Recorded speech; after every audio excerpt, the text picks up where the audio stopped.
Have you ever wondered why some countries rely on the use of force to achieve foreign policy objectives, while others instead focus on multilateral cooperation? Or why powerful states sometimes ignore the very rules they help create?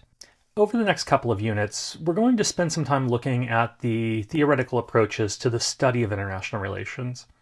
But before we dive in, it's worth asking, what do we mean by theory in international relations? At its core, a theory is a framework, a set of assumptions and concepts that help us make sense of the complexity of global politics. Theories can serve several purposes. They help us explain why things happen, why wars break out, why states cooperate, or why global institutions matter. Some theories go further, seeking to try to predict future behavior or outcomes, while others aim to guide policymakers, offering tools for strategic decision making. That said, not all theories aim to do these things. Some, like realism and liberalism, are often used by policymakers and analysts because of their predictive power and policy relevance. Others, particularly critical theories, focus more on explanation and critique, questioning underlying assumptions, exposing power structures, or imagining alternative futures. These theories may not seek to predict state behavior, but they're essential for broadening our understanding of world politics and the forces that shape it. In this unit, we're going to explore the mainstream theories of international relations: realism, liberalism, and their structural counterparts, neorealism and neoliberalism.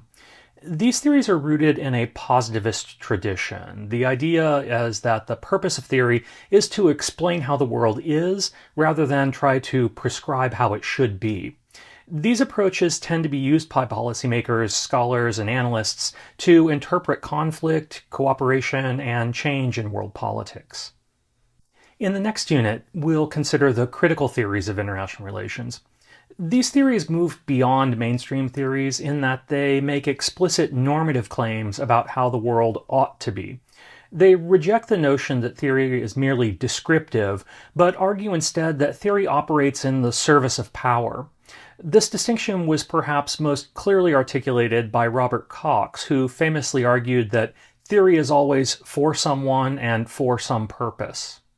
These critical perspectives challenge the assumptions of more mainstream theories, which tend to treat the structures and behaviors of world politics as objective and unchanging.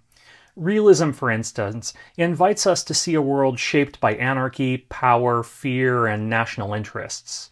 Liberalism counters with the hope that institutions, democracy, and trade can build peace.